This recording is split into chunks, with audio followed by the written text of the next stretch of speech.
It's just like, I don't understand how we continue to do this. It's incredible. It's honestly incredible. I can't believe they lost, but I can, because this is who they are. This is the franchise. I can believe they lost because this is who they've been for 26 years. I'm Chris. That's Tyler. NFL Week 1 is here, and I'm about to be 0-1 in fantasy. And we also had a Browns-Bengals game. It was the battle of the Joes, right? Joe on Joe crime. Battle of Ohio. You were there. The Battle of Ohio, the Ohio Cup. You were there. I want to ask you before I ask about the game, how was the home environment? Disappointing. Was it really? I thought this would be a really anticipated game. Obviously, when you get two Ohio teams, you think that should fill things up because there's Bengal fans all over Ohio. When the Bengals scored their first touchdown, it was loud. Oh, so there was a crowd pop for the Bengals' first touchdown. There was a lot of Bengals fans there, and there was a lot of missing people and a lot of empty seats. Well, that's why I was surprised. Like, usually in a game all about Ohio, it's like you would have got a full stadium. Not even about Ohio. It's the season opener. Yeah, the home opener. The home opener, yeah. It was 68 degrees, not a cloud in the sky. It was perfect football weather. Do you think Browns fans are over the Browns? Is that what's going on? Or am I just you can't tell me that it's not part of it. Okay. You just like, that's never, I've been going to home openers for a decade. Yeah. Longer than that, actually. Longer than that. I'm 33 years old. I've probably been to the home opener, I don't know, 15 times in my life. And, like, it's never looked like that. I mean, there were empty seats, like pockets of empty seats. And they're not really on the lower bowl, but, like, up, yeah. And that's just never been the case. So, like, why is that happening? Yeah, and at first I thought it was because, like, first game, people were getting in a little late, people were partying a little too much. You know, the ticketing people were struggling for something, but, like, it didn't fill up. The whole row behind me was empty. Damn. Home opener, nice outside, Ohio Cup? Dude, you can't tell me that these people are over it. Like, they're just over the bullshit. That's fascinating. I thought it would really be rocking. I know Zach was there as well. I mean, I told you that there are times where the 65,000 at Cleveland Browns Stadium is louder than the 110 at Ohio Stadium. And this was not one of those times. Absolutely not. Because, like, they do a good job of, like, the music, the pregame, they create the energy. Mm-hmm. With different things, the smoke and the player announcement, like, you know, when Myles Garrett gets announced, like, to come out of the tunnel, it's like a big loud thing, which I think would be awesome if Ohio State did that. That'd be incredible. Yeah, but it's just it was alarming, not shocking, alarming, puzzling, eyebrow raising, all that. I do want to break down the game. Tyler, the top performers: Joe Flacco threw for 290. Dylan Sampson only rushed for 29 yards for the Browns leader. Receiving yard wise, it was Judy with 66 yards. Myles Garrett had 2 sacks and a huge performance. We'll talk about him. And then Carson Schweitzinger had 8 tackles for the rookie's debut.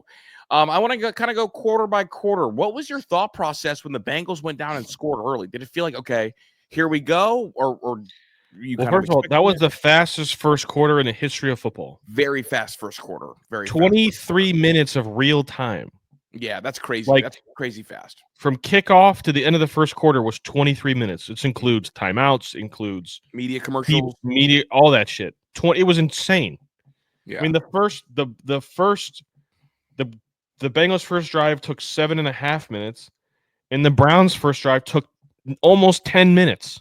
Mm-hmm. So I was like, holy shit. When they first went down, I was like, oh boy. Yeah, the run defense they had a plan. The Bengals did a lot of delayed handoffs to start the game to kind of, like, loosen the pass rush up a little bit, slow it down. And Joe Burrow made a couple throws. So it was more like like, I'm going to see, like, they're going to settle in and, you know, they'll make some stops and do what they need to do. And I mean, the defense played fantastic. I mean, Chris, After that initial drive, they were really good. Or if I would have told Chris, listen to this. If I would have told you that T. Higgins and Jamar Chase would have combined for 5 catches for 59 yards, what would you say? The Browns won by double digits. What if I told you that the Bengals had 7 total yards in the second half? What would you say? Browns won by double digits. Joe Burrow was 14 for 23 for 113 yards, which is less than 5 yards in a completion and a touchdown, and sacked 3 times. Then he got hurt in the first half. Yep, here we are. Yeah. The defense was exactly who I said they would be. They were really good, man. We said that Myles Garrett is the best football player in NFL history against the Bengals. Well, he had 4 tackles for loss and 2 sacks. I mean, he literally ended a drive by himself. He had a tackle for loss, a sack, and a sack. All by himself.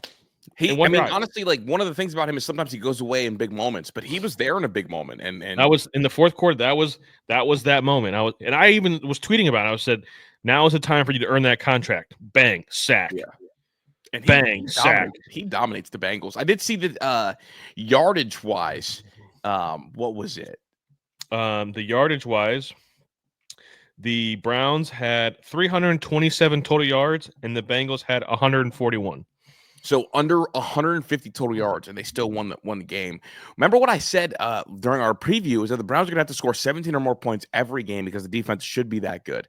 The final score, 16-17. 17 wouldn't have won the game, but it would have made it go to overtime. But 17 teams, to me, I think is that magic number that the Browns offense needs to get to. And with how dominant the defense was, I'm shocked they didn't get there. It's frustrating because this is a game that they absolutely should have and could have won. And this was played under their exact format. And honestly, like everything that you wanted to go right for them went right for them, and they still lost. A couple things. Dylan Sampson, I mean, we ran the ball 24 times. We dropped back 45 times. Do you like that split? I mean, am I concerned that we didn't run the ball against the Bengals? Absolutely. That is a problem. Yeah, that split is nasty. 24-45. But Joe was cooking. Mm-hmm. Joe cooked. 31 of 45. He was 69%. And there was 3 drops, 2 of them turned into interceptions. Those are the 2 picks. Those shouldn't be interceptions for Joe Flacco. He shouldn't be charged with those interceptions. They shouldn't go into stats. They shouldn't be any they hit the hands of the receiver. Jerry Jeudy hit his hands. It popped up. They caught it. Cedric Tillman hit his hands, popped up. They caught it. That's not an interception. That's a drop ball. No, there was 4 drops. Jerry had another drop, and on 4th down, and Harold Fannin had a drop on 3rd down. Back-to-back drops. So it should have been even better. Were you surprised how involved Harold Fannin was in the game plan? They love that kid. Yeah, I know, and he's from Cleveland, or from Canton, I believe. From the area, was a 0-star linebacker. McKinley. Yeah, he was a 0-star linebacker from Canton. Nobody wanted him. Ended up playing tight end, and obviously playing at a high level. I just thought it was fascinating that he was more a part of the game plan than David Njoku, who was viewed as the super freak tight end, and honestly, probably like a top 8 tight end in the sport. Yet Harold Fannin had led all receivers in catches. The only one he had less catches than was Dylan Sampson, the running back, for 7 catches, 63 yards, and along with 22. There was a lot of usage for him, and he also led the team in targets, Tyler. Yeah, so if you think about it, Jerry Jeudy, Dylan Sampson, and Cedric Tillman all had 8 targets. Harold Fannin and Njoku had 9 targets and 6 targets, respectively. So, all of the targets went to the best players. Yeah. Except for Cedric Tillman. We said that either Jamari Thrash or Cedric Tillman needed to pop, and only Cedric Tillman didn't. I mean, he had a touchdown. I thought Tillman had a good day, 5 for 50 yards and a touchdown along with 25, 8. You'll take it. It's not perfect, but considering the problem is it's hard. Wait a second. No receiver went over the 80-yard mark. The high was 66, and he had 52 yards. No, I'm saying it's the hard part is he's gonna remember for dropping a ball that turned into a pick. Yeah, that was bad on him. He can't make that kind of mistake. And it's like it's hard to not think about that. Mm-hmm.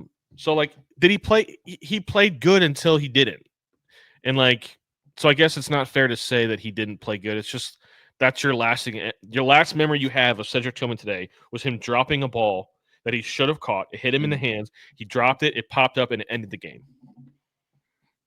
And that's just honestly pretty crushing fashion right there. Yeah, and it's just like, how does that happen? Well, that happens when you don't invest in receiver play, right? Because ideally, Judy is your 2, right?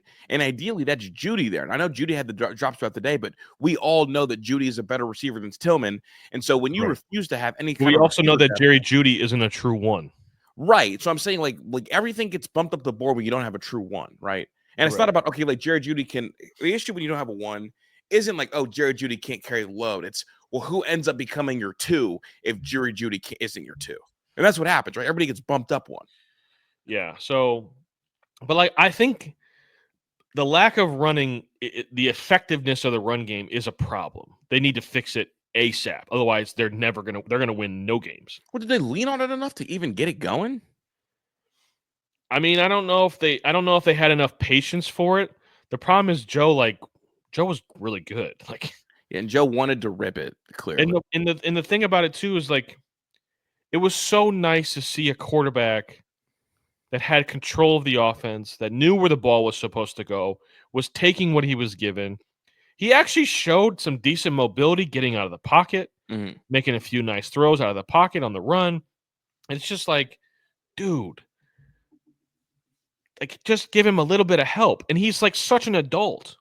Yeah. Like, there was just such every drive was so like meticulous, and it was on time, and it was on target, and everything was, and the problem is like, in this offense, I think like Joe Flacco is going to be really good.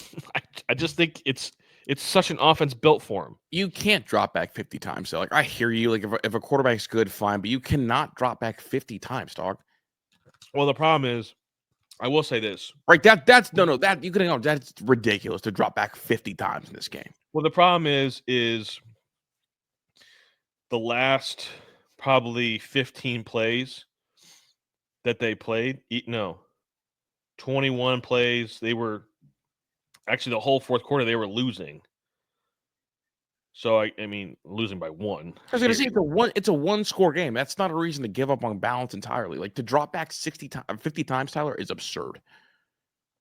Yeah, there are times that he can get a little but like, they were running for 2 yards a carry. So like, what do you want him to do? Yeah, that's fine, but like, I think they abandoned the run game way too early. You could say that, but again, like, if you played 2.5 quarters and you're averaging 2 yards a carry, what do you want him to do? Tyler, for the sake of balance, for the sake of everything, if you drop back 50 times and you only score 16 points, your offensive game plan wasn't good enough. So it's like, was it not good enough, or was it like, we didn't execute, the offensive line didn't execute? I mean, we're playing the Bengals. The Bengals defense stinks. The offensive line played like shit. I mean, to say that they didn't, I would say probably I would say of the 45 dropbacks, I would probably say that it was 50 dropbacks. Oh, 50 dropbacks? Okay, yeah, I see what you're saying. Yeah, I mean, if you're played 2.5 quarters and you're not really moving the ball and you're losing, and like, what gave you a better chance to win the game? I'm not going to say, I don't want to look like I'm defending this, because I'm just saying the game the hot hand was Joe. If they were running for more like 4 yards a carry, I think they run the ball more. The running game was bad. Yeah, I mean it was, but I think you need more balance, because bad things are bound to happen when you don't have balance, and that's what happened. Yeah, and it's not, and not even Joe. I don't want to, like, it's not Joe's fault. No, I'm saying it's not Joe's fault. I just don't think you can drop back 50 times, because like, there's something that comes with that, right? Like, when you drop back 50 times, you are then running the risk of like bad players catching more balls, or like having opportunities for things to go left. I mean, you're just opening doors to kind of provide spark plugs a little bit, and like, yeah. Like the Bengals couldn't get anything going on offense, and they had like a better semblance of. I mean, we can sit here and we can blame the balance, but like they didn't run the ball well. No, I know they didn't run. I know Yeah. they didn't run the ball well, and I'm saying like they have to figure out a way to run the ball. Like if you Sure. abandon the run no game, doubt. yeah, No that's what doubt. I'm saying. Like you just like I get that you're struggling to run the ball, but the NFL is built on run the ball and then until it starts popping, right? Yeah, I don't. 24 carries for 50 yards is not. It's just I don't know. I think they just went with. I think he went with what he thought was going to help him win the game, and that was throwing the ball. Okay. Well, I think balance wise, Yeah. I mean, I'm sure if you ask Kevin Stefanski right now, he'd be like, "Yeah, I would love to be more balanced and run the ball." I don't. I think I think he would absolutely say yes. I want to run the ball more. yeah, I'm just saying like other teams across the sport like don't give up on the run game like that. I mean, 2 yards a carry is like, but they also probably are running the ball for more than 2 yards a carry. Even 3 yards a carry is a different story. I think a full yard. Dog, literally, I mean, if we look today, like the Detroit Detroit Packers, like they didn't like you won't go across if you go across the sport, you will not see imbalance like that. And so, like if you're struggling to run the ball, get more creative in your run game and figure out how you can run the ball. Is what I'm saying. Like you can't have that bad of balance. I hear you. I don't. I'm sure they don't want that. I'm sure they don't want it. I'm just. I think they went with what they thought was going to give them the best chance to win, and that's kind of what they. Because like Yeah. the Raiders today didn't like they had closer balance, and they ran for 2.3 yards a carry. They won 20-13. I'm not going to be mad. I'm not going to be mad. I mean, the Not mad, the Lions had 2.1 yards a carry, ran it 22 times, and dropped back 45 times, and they lost. Yeah, as that was my point. Like when No, you I have get it. you have that formula, it's not good. I'm not blaming Kevin Stefanski for that. Got you. No, I mean honestly, the roster construction wouldn't allow them to win. Is kind of more where I'm at, and that's what more what I'm saying is like your roster construction doesn't line up with the way you should play to win football games. No. Well, I mean the line. This was the fear. Is like the line's old. They didn't make. I mean, first of all, Dylan Sampson is way better than Jerome Ford. It's not even close. Jerome Ford just looked like he was running, but there was nowhere to run. There was nowhere to go. The offensive line performed. They were bad in the run game. They were bad. There was no push. Everything was. And you could honestly, if you want to argue the scheme, I would agree with you because I didn't see anything really outside everything was inside the tackles, in between the tackles. So it was like there was no multiplicity. There was no, variation. So like that, you're absolutely 100% correct. Yeah, it's more what I'm none of that. It's like if I'm struggling to run the ball one way, like I would suggest trying to run it other ways before entirely abandoning it. Because when you abandon, I just don't think it's a recipe for disaster. Because then like we're one dimensional and we can like play defense a different kind of way. That's all I'm saying.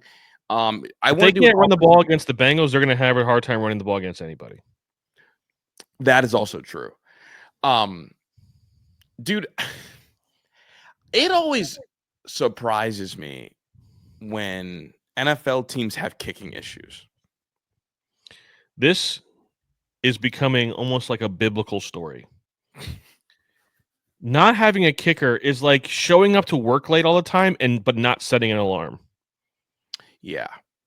Like just go find a kicker, man. It feels like one of the easier things to work through. How many games have they lost because of kicking? A lot. I mean, dozens, like dozens of games. Since it's like it's the curse of Phil Dawson. Since Phil Dawson has retired, they haven't found a kicker. They have nobody that can kick the ball through the uprights when it matters. Nobody. I mean, it's to the point, dog. The Bengals, I don't think they were actually going to go for it. I think they were trying to draw off sides. But like it was 4th and 1 on the Bengals' own 31-yard line. And they lined up to make a play on 4th and 1.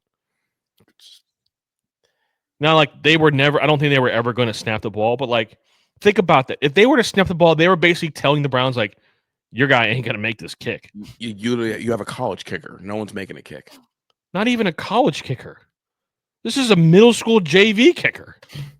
Like, it's unbelievable how an organization could be so inept that they can't find somebody to kick the ball through the uprights. We got people kicking the ball 60 yards.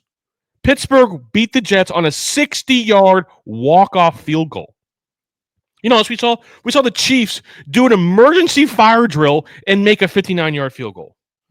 In 7 seconds, they ran on the field, lined up, and kicked a 59-yard field goal before the half and made it. There was a 60-yard field goal made in college. Yeah. It's just insanity. The fact that they can't find somebody to kick the ball when it matters is just a microcosm of incompetence of this organization. Dude, it's incredible. Incredible. And like this kid, they signed a kid off the street that's never kicked in a game before. This kid had never kicked in a game before.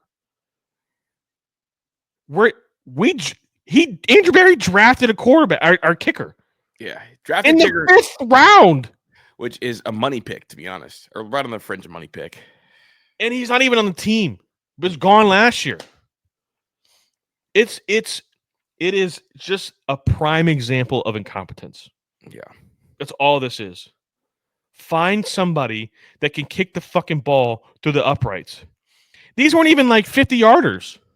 He missed an extra point and like a 39 or 40-yard field goal. Both inexcusable. And I don't know who to blame. Do we blame Andrew Berry? Everybody. They all deserve it. There's no blame I'm not going to like blame him for like because like I can't say he hasn't tried to find somebody because he's gone through kickers like he's going through fucking paper towels. It's just like how can you not do this? Like, what is wrong? Do they need to hire a sports psychologist? Like, what is wrong with the kicking game? And it's like, honestly, dude, it's almost like as soon as he missed the extra point on the second touchdown, you knew he wasn't making that field goal. Broken. And it's just like, it's like a curse, dude. I don't know who to blame because I don't want to blame Andrew Berry for this. Like you cut the guy who wasn't doing it. You went and brought in another guy. Now he can't do it. Is it the scouting department? But like, how do you know? Because I'm sure these guys all come to work out and they boom it 55 yards through the uprights, no problem. Like, what's the problem? Are the fucking uprights? Are the uprights at Cleveland Stadium crooked? Are they not lined up in the middle of the field? What's going on? The psyche valves aren't coming through clean, man. I don't know who to blame. I really don't. Because like I said, Andrew Berry has gone through so many kickers. So it's not like he has no patience for it, which I understand. Like it's one of the most baffling things I think I've ever seen in sports. Yeah. How a team can be just like the Browns were so far and away the better team today. It wasn't even close. But 2 drop balls and a kicker lost them the football game. I mean, if there was 100 plays in that game, offense and defense, let's say, just for a round number sake, the Browns were better than the Bengals on like 85 of them. Ooh. And they lost. They were better. Well, the question is then, where do you go from here? If you like, as a Browns analyst now, as a Browns fan, like, where do you go from this game? Like, how do you feel about your team? The problem is, like, there was so much good. Like, when they go watch the film tomorrow, they're gonna be like, man, there's a lot of good stuff going on. But here's the problem: the Bengals are bad too. That's a bad team. Yeah, that's a bad team. Their offensive line is fucking horrible. They're gonna get horrible. They're gonna get Joe killed. Joe's never going to survive. Mm-mm. I don't know. Like, their running back's pretty good. Obviously, they're Jamar and T. Higgins, but, like, their defense, I couldn't tell. In like, what's his name? The defensive end who just, like, held out and then finally got paid. Trey Hendrickson. Yeah. He's okay. He's okay. But, like, I couldn't tell you anybody else on that team on that defensive side of the ball. I mean, him and Shamar. Yeah, it's And just also like Henderson's really good. I know you just he's a really good. No, he's a really good player. Like he's a good player. I'm not saying he's not a good player, but like he's not Myles Garrett. I mean, he's in that category. Sure. Like come on, I'm not gonna like for the sake of the argument, like sure. Yeah, I'm saying he's in that category, but it's just him and nobody else. Because I mean, he's the NFL leader in sacks the last 2 years. Great, him and nobody else. Mm-hmm. It's him, just him. They like the stuff that they did. There's gonna be a lot of stuff to be encouraged on a film. Like Dylan Sampson was like very elusive and like caught the ball extremely well with his hands, especially, and he got open and he was slippery and like there was some burst there and he's scrappy and he fought. You know, Harold Fannin, they fucking put that kid in Wildcat. Yeah. They motioned out a 40-year-old quarterback. Harold Fannin caught the snap and pump faked to Joe Flacco. Brother, nobody's throwing the ball to your geriatric quarterback. If they would have thrown the ball to him and he got popped, bro, fire everybody. Everybody. There is as much as I think Kevin Stefanski is not a bad play caller, there's never a game. It's like a staple. Some stupid ass trick play is going to get called by Kevin Stefanski. Yeah. And they never work. Ever. They never hit. And it's just like the defense is good. Like Denzel Ward, and I thought Denzel Ward was going to travel. He doesn't travel. He just stays on one side. Okay, so he didn't travel. Yeah. So Greg Newsome stays on one side, and Denzel Ward stays on the other side. And they did a good job. And like Ronnie Hickman was all over the field making really good tackles. But Grant Delpit, he wasn't even that good at Ohio State, so I don't know what happened there. Yeah, I don't know. That's a coaching blunder at Ohio State, but like, there's like, and Chase Schweizinger, he was everywhere he needed to be. Yeah, he was all over position. Like they did the job, and it's just like, but it's such a Browns thing. They just rewrite ways to lose games. Mm-hmm. Every year, the Browns are always like they just make mistakes that nobody else makes. Like if you go back and look at it, how many games really do the Browns get their ass beat? Like how many games do they look at? Like today the Colts beat the Dolphins 33-8. It was 30-0 at one point. That almost never happens to the Browns. No, the Browns are usually in games and find unique ways to lose the games. And sometimes they don't even get beat; they just beat themselves. How? And it's like, what do you have to do? Like, is it I can't even blame coaching because it's been happening for 26 years. Mm-hmm. It's just like I don't understand how we continue to do this. It's incredible. It's honestly incredible. I can't wait for a documentary to come out about the Browns. At some point, they're just gonna, when they win a Super Bowl, whenever that is, there needs to be a 30 for 30 about how they just they found new ways to lose football games. The Bengals had 7 yards of offense in the second half. 7. And they lost the game. Somebody explain that to me. 7 yards and a half is gross. I've actually never heard of a team having 7 yards and a half, period, especially not 7 yards and a half and winning. The best receiver in the game had 2 catches. And you lost. Yeah. A consensus top 5 quarterback threw for less than 115 yards. So a net passing yards of under 100. So where does this leave you? Where does this leave you as a Browns fan? Do you think that they will recover over this upcoming stretch, or do you think the wheels are going to fall off because they played what should have been a win and still lost? I don't know how you recover. I don't know how they're going to recover from this. And it's like they're saying all the right things. And I listened to the post game, but at Baltimore, Green Bay, who's beating the shit out of Detroit. Then you got to go up to Detroit, who's a good football team. Really good. Then you got to go across the pond and play the Vikings. Good football team. And then you have to play Pittsburgh at Pittsburgh. Those are your next 5 games. And Pittsburgh can score now. I mean, yeah. Yeah. I don't where do you go from here? The problem is you scored 16 points against the Bengals. Baltimore's better. Like way better.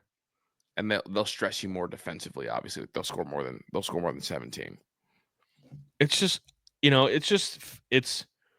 I don't know where they go from here, man. I don't know how they do it. And the worst part about it is like the Browns losing games when their quarterback plays well. It's like when that happened, it's like when the Guardians score like 6 runs and lose. You cannot do that. It's backbreaking. Yeah, it's just like those are the games you have to. The Browns have had such inept quarterback play for the last 26 years that when they play well, you have to win. You have to. Otherwise, it's just a wasted moment. I don't know, man.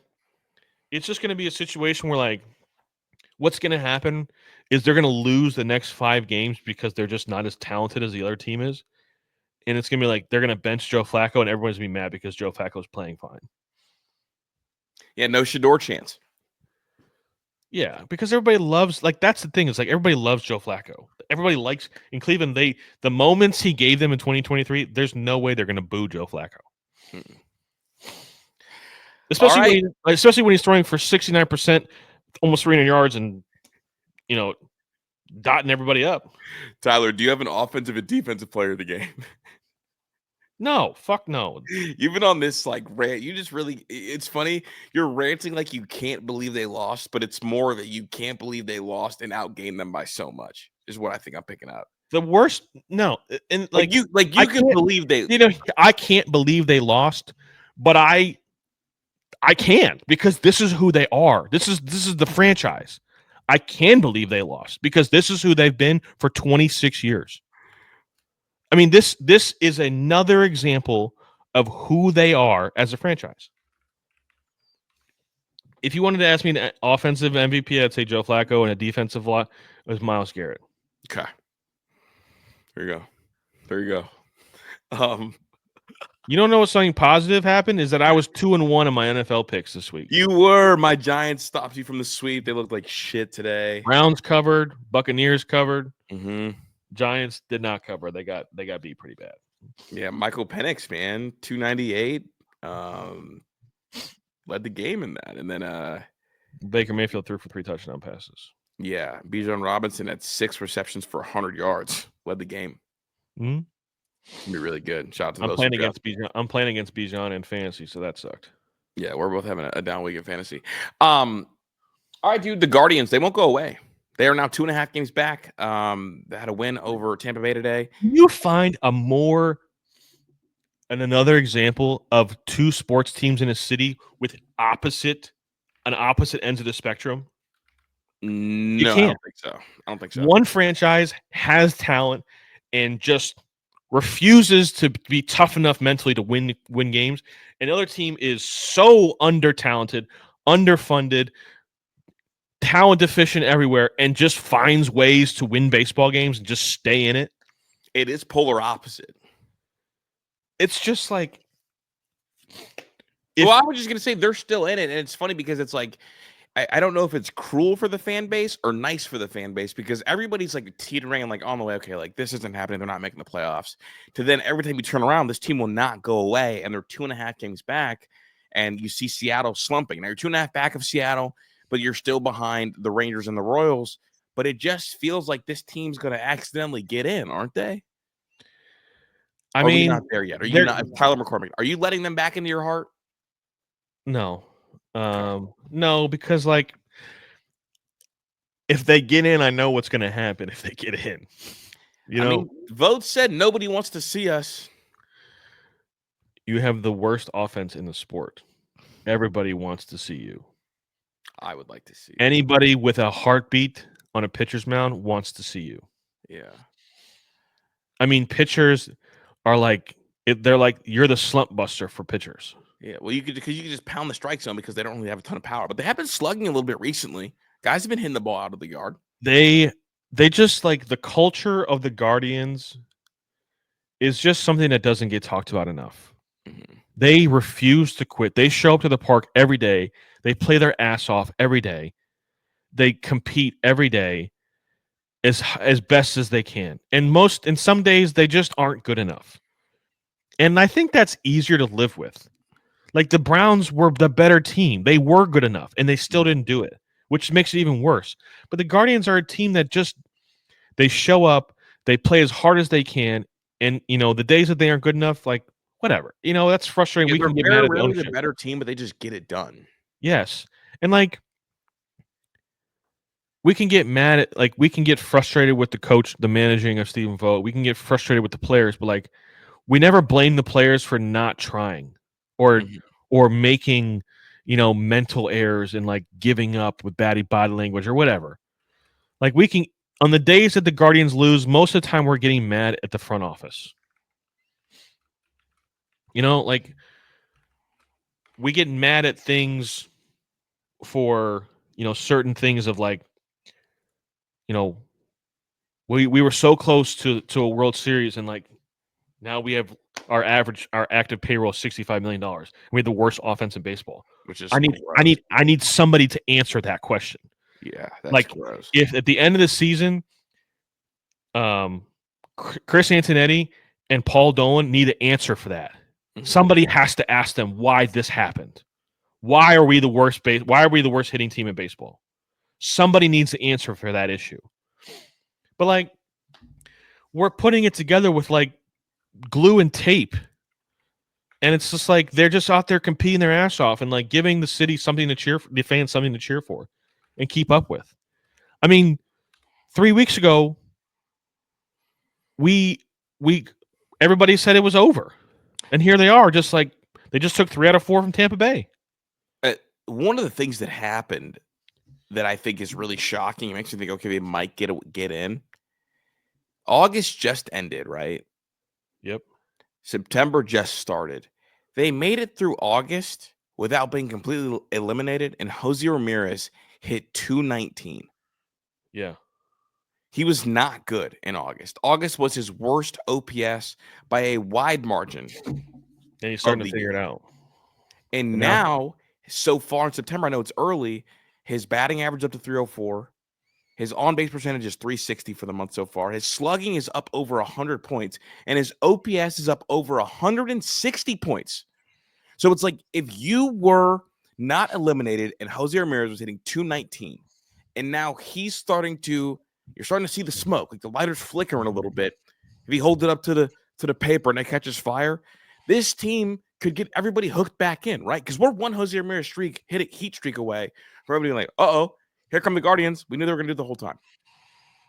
Yeah, I mean, if Jose Ramirez straps this team to his back and takes them across the finish line one more time, like, and that's what it's going to take. He's going to have to just become scorching hot. I mean, they have the Royals. They have 3 games set with the Royals. Yeah, I'm saying starting tomorrow scorching at home. hot. No, he doesn't even have to get scorching hot. If he is just himself for the remainder of the year, they have a really good shot. Yeah, I mean, they got tomorrow. They have I'm trying to see who's pitching tomorrow. Parker Messick threw another, a tough one. Not his best stuff. Slade Cicconi's going tomorrow. Ugh. I mean, he could be worse. He's so garbage. Then they have Logan Allen. Ooh, his ERA is spiked. I mean, this is a 4-game set with the Royals. You got a chance to really do it. Ciccone, Allen, Williams, Bibee. I mean, they got to win 4. They got to win 3 out of 4. Boy, Bieber looks good. They have to win every series the rest of the way at a minimum. I think if they win 18 games, they're in. So that'd win every series. It's just such a culture of just showing up every day and playing your hardest and seeing what happens after 27 outs. Yeah. And that's kind of really who the Guardians are. There's question marks that this ownership and this front office need to answer. The other thing that we need to talk about when it comes to the Guardians is Travis Bazzana is absolutely on fire in He AAA. is. He's a psycho too. On fire. Mm-hmm. Do you bring him up? Like, do you just say screw it? I mean, I would have had him up a month ago. So my answer is always going to be yes. But I mean, because I think to get a spark offensively, who do you send down if you bring him up? Is Will Wilson's not up right now, is he? No, Oh, if Will Wilson's not up, I don't know, because that's always my go-to. Whenever Will Wilson's up, just send him he's down and not bring up. up Hosanna. I He's don't know not who. up. I mean, who's their worst prospect that's up right now? Are you going to send George down? George or Noel, John Kenzie. The problem is like, who do you play? Where do you play him? You play him in the infield, but like, play him over Rocchio and Arias right now. Probably not. That's what I'm saying. So like, I mean, how far away is he from being an outfielder?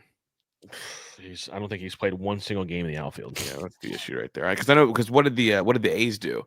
The A's wanted to get Soderstrom, or they wanted to get Nick Kurtz up. So they just sent Soderstrom to left field, even though he had a scorching hot start to the year at first. Yeah, it's just, and we saw how that worked out when they came here and played. He had an awful time in left field, but I'm going to say no. You don't bring. I mean, don't want to burn an option. Maybe it's not even burn an option. It's just like, let's just let him go into the offseason just on an absolute heater and make him believe because I think the spring training, the 2026 spring training in Cleveland might be one of the most fascinating spring trainings across all of baseball. It's gonna be really fun. It's gonna be really the fun. competitions that are going to be there is going to be incredible. Yeah, it's gonna be really fun. 100% So really I just really hope everybody cherishes the Guardians just not quitting, Mm-hmm. because they absolutely could have quit. They could have, and nobody would have blamed them. I wrote them off, hand up. I wrote them off. I said, bring the young kids, play them. Screw the older guys. Like, let's see what we have for 2026. But like, they just showed up and they never quit, and I think everybody in this city needs to respect that. Yeah, that's real. So we'll see. We will see. I guess since we didn't get to really chop it up about college football because you were at the Browns game today, and this is coming out on a Monday. Thoughts on the weekend? Thoughts on, obviously, John Mateer and Oklahoma are so fun to watch, and they beat Michigan in what was an optically strange game for Michigan. I think Michigan spent all this money on Bryce Underwood, but they didn't have the infrastructure for him. They're talent deficient outside, and they're game plan deficient when it comes to using a quarterback like that. And they got beat. You know what's funny is I sort of disagree with. There's one thing I disagree with you on. I think in the first half, on early downs when they weren't down, they weren't losing, and they didn't have to throw it, where the entire playbook was open to them. I thought they should have thrown the ball more. Oh, I think so too. Because I think Bryce was kind of like, he was making a lot of really good throws. Yeah. But it was so run, pass, run, pass, run. It was just like the entire playbook's open to you. Also, you didn't have to run it on first down every play. And then what happens is you got down, and then you became one-dimensional because you had to. And like, that's not where you want Bryce Underwood to be. You can't let the freshman go out there in Norman, Oklahoma's first true game against Brent Venables' defense when Brent Venables knows you're going to throw the ball. Yeah, and he was daring him to throw the football. Like, the safeties were like 12 yards away the entire game. I just thought he was playing really good in the first half. Like, he was kind of like, you could tell he was making a lot of really good throws. Now, do they have some talent? I disagree with you, man. He went. I believe he went 4 for his first 5, and 3 of them were thrown within 1 yard of the line of scrimmage. And he only had 9 total completions, Tyler. So where was he playing really good at? I think he was making a lot of good throws. Now, the argument that you said about them being talent deficient is 100% true. Yeah, I'm saying like really good throws where though? But I think what I'm saying is, like, every time they made Bryce throw, it was an obvious passing situation. Okay. There was never a moment where, like, I think he was good on the run. I think they don't have a good. I agree. They did not have a good game plan for him. I think he's really talented. Yeah. I think he's a Ferrari, but I think that he went to a place that is not going to allow him to be him. And they looked like they had an identity crisis, because even when they were running the ball, they were running the ball out of this spread look. In fact, the only time they went like heavy personnel, they gashed them, and then they went away from it. Yeah, I think if they would have done some play action on first and second down and got him some easier throws to make, like in non-passing situations, I think it would have been advantageous, and I think he would have made some good. Because I thought early in the game, he was like showing a little confidence, making some good throws, that weren't necessarily being caught. but like they looked good, like good passes and good decisions. I was like, man, if they could just get him some throws in non-passing situations, they might work out pretty well for them. Yeah. But they just didn't. They I need mean, to. their offensive game plan stunk. Yeah, I was gonna say they need to coach the more conviction because like either you should let him try to unleash and try to like take the top off, or you should go back to the we're gonna lean on you and muddy the game up. They kind of went to the in-between route. I think that's Yeah. where they messed themselves up a little bit. And I think honestly they might have been feeling some anxiety to like try to like maybe be in the in-between because like John Mateer, they knew like Oklahoma knew exactly what they wanted to do. And you could tell that OC and that quarterback had been together for a long time. Because even in the 2-minute drill at the end of the half, that was easy. We know what we're going to do. We know exactly what's going to happen. We've been together for a long time. And John Mateer's perfect, man. I love him, dude. Like, he is everything I want. That is a Chris Drew quarterback if I ever did see one. I mean, he was on my preseason Chris Drew Heisman list. Like he's one of the ones, man. He's White Ward. I think you know what I love about these games, these bigger. I think it's awesome for college football. One, because like it exposes a lot of teams. Yeah, and like you could tell the offensive line is not as good for Michigan as it has been. The receivers still stink, and Miles Garrett or Miles Graham or Mason Graham, Mason Graham and Kenneth Grant are not there to save them. right. And like the running backs for Oklahoma didn't really get off, but like John Mateer, like that QB power shit running up the middle, like that was there all day. Yeah, and like also like they had a willingness to run him. Like Michigan doesn't want to run Underwood, which is weird. That's the thing is like if they want to make him, if they want to really like go for this season and make the playoffs, like you're gonna have to cut him loose. You're gonna have to unleash the full experience. And that's the thing is like why not just lean into Bryce Underwood and find out what he can do and who he is. It's like they won't let him use his toolbox. Yeah. I mean, the two quarterbacks that did not get to use their toolbox this weekend were Lagway and Underwood, and they both lost. They lost to guys that used their full toolbox, guys that ran for over 50 yards in the games. But like, I'm also never gonna feel bad for Bryce Underwood because you chose to you put your feet there. Yeah, you did this. You made the decision to go somewhere where there's been 3 years of evidence that they didn't want to throw the football. Mm-hmm. And it's almost as if it's being exposed that they don't want to. It's they don't know how to. Right. They haven't discovered the forward pass yet, as some would say. And like they don't have a concept. They don't have a passing game identity. None of that. They don't know what they're doing. So it's not like like it's making me think that they didn't do it for JJ McCarthy because they didn't know how.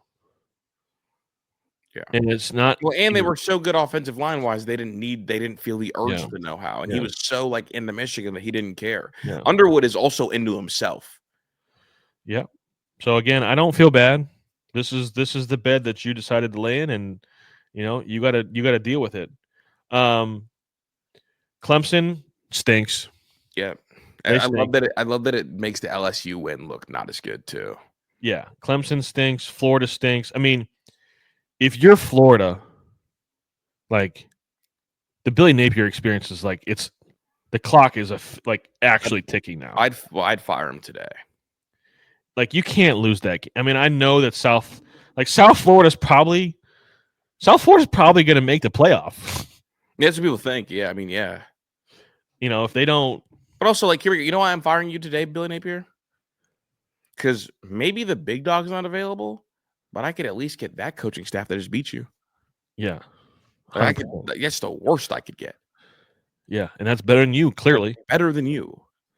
Yeah. What do you think of Penn State's slow start? They look like they're sleepwalking. I'm trying not to take too much from their slow start and Georgia only scoring 28 against Austin PA or whatever. Yeah. LSU didn't look great against Louisiana Tech. No. Oregon looked crazy. Yo, doing that to another Power 4 team is insane. First of all, Mike Gundy, you should be ashamed of yourself. You should be ashamed of yourself. You are a Power 4 coach. You should never, ever, ever get beat like that. 69-3? Go straight to hell with your mullet. Like if you're an Oklahoma State fan base, it is very clear that Mike Gundy is collecting a check. Yeah, he He quiet is quit. Yeah, he quiet quit his like that's embarrassing, dude. 69-3. Like it's okay to lose by 4 touchdowns. Like it's like, but like this is incompetence. This is a talent issue.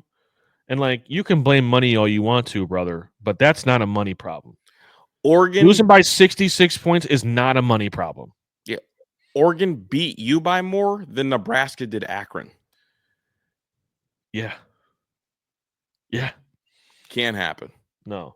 They look like the second best team in the country, though. Oregon does. Yep. So I got us 1, them 2. Illinois beat up on Duke.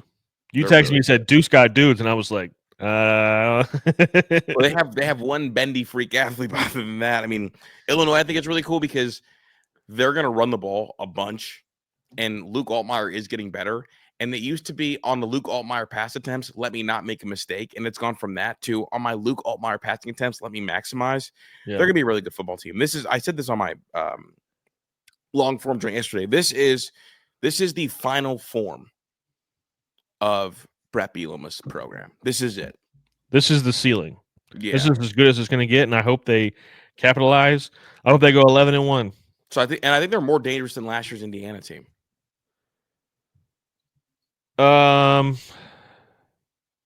Probably because Brett Bielema is a really, really good coach. That's why that's what I said. So Brett Bielema is a really good football coach. This team is not going to beat they're not going to like hand you a game. Like when Ohio State goes to Champaign, they're going to have to go and beat Illinois. Like it may look they're going to muddy it up. They're not going to turn it over. They're not going to have penalties. Like they're just going to play solid football, and you have to go and beat them. And like Ohio State should beat them because they're just more talented than them. But like they're going to make them earn it, which I think is good for Ohio State in the long run. Yeah, I agree. I do want to give you your flowers because you told me that the Big 12 there's just full of chaos, and Mississippi State beating Arizona State was just not on my bingo card. Not on my bingo card at all, dude. But the Big 12 is just so chaotic, bro. You never know what's. And I didn't want to believe you. I didn't want to believe you, but you were right. You were absolutely 100% right. You're the relievers of conferences. I don't think anybody besides Iowa State actually wants to win that conference. Yeah, that's what I'm saying, bro. I don't touch anything Big 12 related. It's a mess. It's a field of a mess. But Ohio State, they did what they were. I think Grambling State might be the worst team I've ever seen play against Ohio. And I mean that, and I respect the shit out of HBCUs. I think they're awesome. Yeah, I think the culture, I think the history, the bands, like it's really cool. I really think it's awesome. But like that's one of the worst football teams I've ever seen play against Ohio State. Mm-hmm. I mean, they're really bad. I think Julian Sand. I sent a tweet out during the game. Julian Sand's ball in the air looks like CJ Stroud's ball in the air. It does. The catchability, the spiral, the accuracy. It's just like it like everything looks different besides when the ball's in the air. Mm-hmm. Like Julian's way smaller than CJ. Like you could just tell like CJ looked like an NFL quarterback like immediately. Yeah, long arms. But like when the ball is in the air, it's just like, wow, that's awesome. And like it was probably fun for him to do that. I think I'm still. I think they're going to get a better test against OU as in Ohio. It still shouldn't be close, but I think OU showed up though. They beat West Virginia. Yeah, I think they're going to be. I think this is going to be a game where now this is a game where I would like to see Ohio State run the ball. Yeah, and like maul them. What are your thoughts on Bo Jackson? Explosive. He's going to be really good. Remember, I said before the year my bold take was that he was going to be in the 2 deep by the end of the year. He's explosive, really explosive. Yeah, I was impressed with him. My call for defensive breakout was Riley Pettijohn. What a freak that guy is! Defensive player of the game. I think he was awesome. I think the defensive line, the backups looked very motivated to play, and like that's how it always goes. Like, yeah, when there's a blowout on either direction, like the guys that get to go in the blowout, they're gonna be excited to play. Still don't know why David Adolph getting playing time over any of the scholarship players or receivers. I hate that they still do that, but it's neither here nor there. I'm sure David Adolph is a really nice kid. Great kid. But if he's getting targets and Quincy Porter's not getting targets, I have issues with that. Yeah, that's fair. And that's now I have a microphone in front of my face, so I can say that out loud because I've been telling Chris that for 2 years. Yeah. No, I know. We're here. Yeah, I think that was great. I personally find these games boring. I get excited to I can't wait to watch the young guys play, and then it happens just like I got a lot of You're stuff like the only one because that's on social media. Ohio State social media, were they bored or was it booming, Tyler? It was booming. Like, listen, the team deserved a game like this. The program deserved a game like this. The one thing that I do want to talk about, and you and Ron and Q have been saying this about Ryan Day, but he pulled the ultimate Nick Saban move. Dog, they were up 69-0, and he was mad at one of his players. That's some Nick Saban stuff. Bro, they were dialing it up against Grambling. Matt Patricia said Jermaine Matthews on a corner blitz against Grambling. But you know what that is? Like, no one's gonna go to Matt Patricia and be like, hey, like we don't scheme up. It's like, I'm from the NFL. We scheme guys up every single game. We do not care. Just so diabolical. Super. I love you gotta do that, bro. It felt good. It did feel a little racist at the tight ends, got a bunch of action early, and none of them, never mind. It was a good week. It was a good weekend of football. I'm excited for LU next week. Do you ever hear me out, big dog? Yeah. Of the three major sports, baseball jerseys are the best jersey to wear. 100% agree. 100%. I mean, they're just way more comfortable. They're way more flexible in different environments. Yeah. Like basketball jerseys, like if you wear a basketball jersey with nothing underneath it, you better be jacked or you better go straight to hell. Yeah. No, football jerseys just like they're just not that comfortable, man. I think hockey jerseys are sick though. Like sick. Yeah, but like we grew up in Akron, man. Like there was no NHL team. That's real.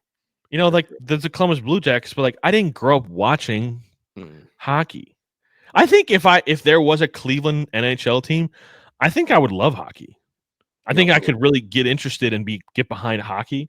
But like I don't even know the rules, dog.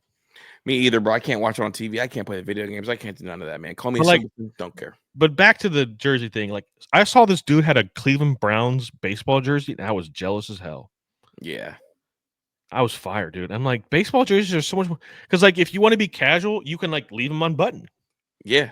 You want to button it up and like look like a sports freak, button it up. Mm-hmm. I wore a baseball jersey to a concert. You can go hoodie underneath. You can go hoodie. If you want to, you buy an extra a size bigger jersey with a hoodie underneath. That's a fit. That is an A+ fit. Tyler's talking about me because last year the Guardians game, I had the Odell Beckham Jr. joint on, the Odell Beckham Jr. Yankees jersey with the turtleneck and a hoodie all together all at once. I was looking swaggy. I neither confirm nor deny. Okay. That's what I'm saying. You got to hear me out. I've got like 3 of them, but I'm not going to talk your ear off today. I am a big believer that if you are alone and you clap and yell at your TV during a game, that you're actually a psychopath and I don't want to be around you. When you're alone, bro, if it's just me and you in a room and you're standing nose to nose at my TV and you're clapping and yelling, bro, don't come over to watch the game anymore. Now, if there's a group of us and we're all excited, like, yay, let's go. Like, yeah, let's do it. But I don't want you looking like face it. Like if you're so close to the TV during a moment that you're blocking me as I walk around the room to seeing it, don't come over to watch the game, bro. Just don't. Yeah, you do that at your own home. I know, but it's like sometimes I feel like if one guy comes over and you're that intense at the game, just get a fucking ticket and go to the game, dog. Don't come over here. That's just me. Well, it's just like a courtesy thing. Like Mhm. when you're in somebody else's house, you gotta like, get the vibe of the You gotta room. feel it out, bro. Yeah, you gotta feel it out. Like You gotta back have a up the little. TV. You gotta have some situational awareness about Yeah. you. Now look, if I'm standing and I'm up near the TV, join me. Yeah. But if I'm drinking a tea and you're nose to nose with my TV and I see your retinas burning and I can feel you want to bark, get the fuck out of my house. You're the leader of your own house, so I had to follow the leader. That's what I'm saying, bro. That's all I got, dude. People that lack situational awareness and self-awareness, like it is such a skill to be able to read a room. Yeah. Read the room. Know what's going on. Have some just awareness. Mhm. It's a skill and a characteristic trait that American people are lacking 100%. more than ever before. 100% agree. But Welcome to my TED Talk. That was your TED Talk? Welcome to my TED Talk. My guy Tyler, that's Tyler. I'm Chris. Like and sub. Peace.